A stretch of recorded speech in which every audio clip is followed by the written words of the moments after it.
কি কি কাজ করলে বিবি আপনাকে মানবে? এক নাম্বার হলো ব্যক্তিত্ব, যেটাকে পার্সোনালিটি বলা হয়। এত আবেগী হয়ে যায়েন না যে আপনার আগাগোড়া জীবনের হিস্ট্রি বিবিকে বলতে হবে। এখন দেখা যায় যে 2 দিন হয় না আসছে ওনারে, আমি ছোটবেলায় ওখানে এটা করছিলাম, মেজোবেলায় ওটা ওখানে করছিলাম, ওদিকে এটা করছিলাম, সব খুল্লা বলে দেয়। হালকা হয়ে যায় আস্তে আস্তে, ব্যক্তিত্ব নষ্ট হয়ে যায়। সেকেন্ড ওয়ান, বিবি যখন দেখবে যে আপনি বাপ মাকে শ্রদ্ধা করেন না, তখন বিবি আপনাকে না মানা শুরু করবে। থার্ড ওয়ান, শ্বশুর বাড়ি থেকে যখন আপনাকে দাওয়াত দেবে, প্রোগ্রামের জন্য বলবে, যেতে বলবে, আপনি বলবেন আমার বাবাকে ফোন দাও, ফোন আমার বাপকে দিতে বলো, ফোন আমার মাকে দিতে বলো। আপনি যখন বাজার থেকে কিছু আনবেন, বিবির বেডরুমে না নিয়ে আগে মায়ের রুমে নিয়ে যান। কথাগুলো বুঝবেন। আপনাকে ভয় পাওয়ার পিছে 2 জন শক্তিশালী ব্যক্তি আছে, একটা আপনার বাপ, একটা আপনার মা। আপনি এদেরকে যত বেশি ভয় পাবেন, এদেরকে যত বেশি শ্রদ্ধা করবেন, বিবি আপনাকে তত বেশি মানবে।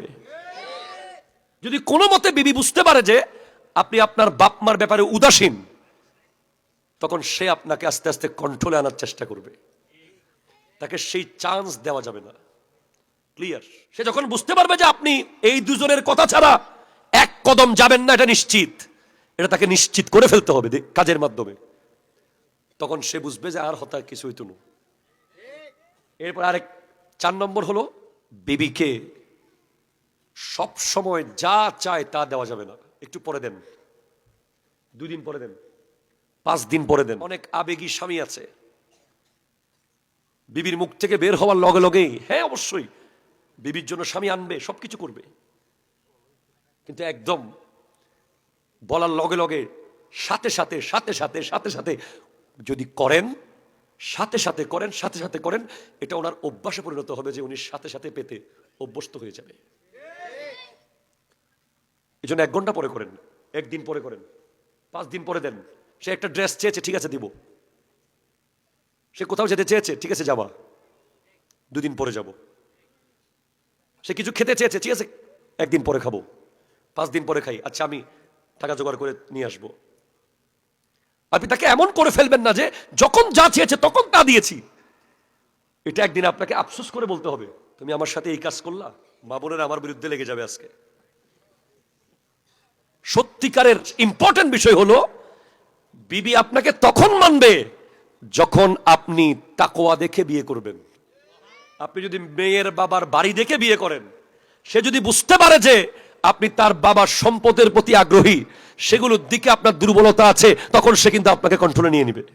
এই দুর্বলতা তাকে বুঝতে দেওয়া যাবে না। প্রয়োজনে মাটি কাটবেন, এরপর শ্বশুর বাড়ির টাকার দিকে নজর দেওয়া যাবে না। প্রয়োজনে রিক্সা চালাবো, প্রয়োজনে মাটি কাটবেন, রিক্সা চালাবেন, ঠেলাগাড়ি চালাবেন, এরপরও শ্বশুর বাড়ির টাকার দিকে লোভ করবেন না। যদি করেন, দুর্বলতা প্রকাশ পাবে। পুরুষ দুর্বল হয় না, পুরুষ বীর হয়।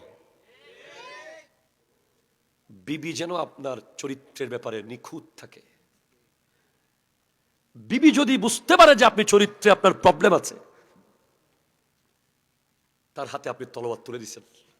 নামাজ, কলমা, দোয়া, কোরআন, জিকির, আদব, কায়দা, এগুলো 100তে 100 বিবি যেন আপনার থেকে শিখতে পারে। ঠিক কিনা বলেন? বিবি হলো স্টুডেন্ট, আপনি টিচার। কিন্তু যখন দেখা যাবে যে আপনি সব কিছুতে পিছিয়ে, সে এগিয়ে, আপনি ফজরে ঘুমাচ্ছেন নাক ডেকে ডেকে, আর উনি উঠে নামাজ পড়তেছে। আপনি জিন্দেগিতে কোরআন শরীফ খোলেন না, উনি প্রতিদিন কোরআন শরীফ পড়তেছে। আপনার মধ্যে জীবনে কোনোদিন দান সৎকার কোনো মাদ্দাই নাই, উনি দিচ্ছে। একসময় উনি বলবে যে আপনি নামাজ পড়েন। এই যে আপনাকে নামাজ পড়তে যে উনি বলতেছে, এটা একদিন বিবি হিসেবে বললে ঠিক আছে। যদি প্রতিদিন বলতে হয়, তাহলে এক পর্যায়ে গিয়ে উনি লিডারশিপ নিয়ে নিচ্ছে। এই সুযোগ আপনি করে দিয়েছেন। আপনার বিবির সামনে আপনি থাকবেন পৃথিবীর সবচেয়ে ভদ্র, নেক, আল্লাহওয়ালা পুরুষ। সে যদি জানতে পারে আপনি লাখে 10,000 টাকা খান, সে যদি বুঝতে পারে যে আপনি মদ জুয়া খেলেন, তার যদি খবর থাকে যে আপনি বেগানার সাথে সম্পর্ক রাখেন, সে যদি বুঝতে পারে যে আপনার পরকীয়া আছে, সে আপনাকে জিন্দেগিতেও মানবে না, মানা উচিত না। ঠিক কিনা জোরে কথা বলেন। আপনি যদি নেক, আল্লাহওয়ালা হন, চোখ যদি আপনার নিচে থাকে সে কাঁচামরিচ দিয়ে সংসার করতে রাজি থাকবে, লবণ দিয়ে বা মেখে খাবে সে। আর কখনো অন্যের তুলনা দিবেন না, কখনো বার্গেনিং এ যাবেন না, মানে তর্ক করার সুযোগ দিবেন না, তর্ক অ্যাভয়েড করবেন। তর্ক করতে পারলে মানুষ বন্ধু হয়ে যেতে চায়, সমান সমান হয়ে যেতে চায়। আপনি যখন একটা ছোট বাচ্চার সাথে তর্ক করবেন, তর্কের এক পর্যায়ে দেখবেন যে সে আপনাকে নিজের সমান মনে করতেছে। এই জন্য তর্কের সুযোগ দেওয়া যাবে না। তর্ক শুরু হতে যাচ্ছে, প্রয়োজনে হেরে গিয়ে বলবেন আচ্ছা পরে কথা বলি। সব কিছুর ক্ষেত্রে মুসলমান হঠাৎ সিদ্ধান্ত দেয় না। মুসলমানের জীবনের সবচেয়ে বড় দামি জিনিস হচ্ছে ধৈর্যের সাথে মোকাবেলা করা।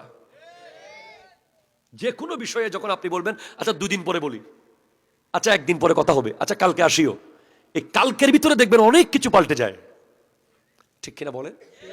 বিবির সাথে যখন কোনো বিষয়ে তর্কে লেগে যাবেন, দেখবেন যে আপনার বিবি টোটালি কথা বলতে পারে না, নরম মানুষ, জীবনে কথাবার্তা বলে না, কিন্তু স্বামীর সাথে যখন তর্ক শুরু হয় তখন বিবির উপর ফুল ফোর্স শয়তান দিয়ে দেয়, তখন তার মধ্যে শব্দ বের হয় বুলেটের মতো।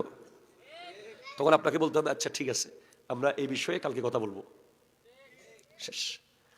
বিবিকে ইনসাল্ট করা যাবে না,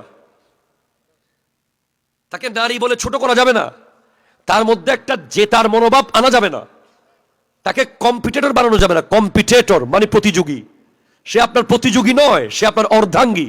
তোর বাপ বালা না আর বাপ বালা, তোর বাড়ি বালা না আরো বাড়ি সেরা, তোর বংশ সেরা না আরো বংশ সেরা, তোর হারি একখানা বেশ কবলি মতন, তোর মা বাপের রান্না বান্না নশিকে।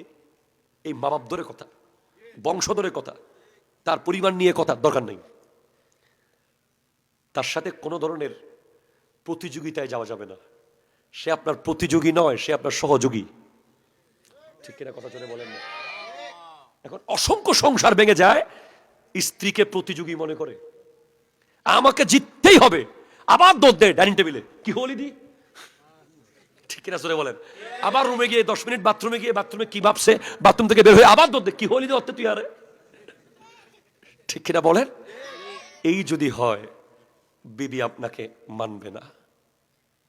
সবসময় মনে রাখবেন যে বিবি আপনার প্রতিযোগী নয়, বিবি আপনার সহযোগী।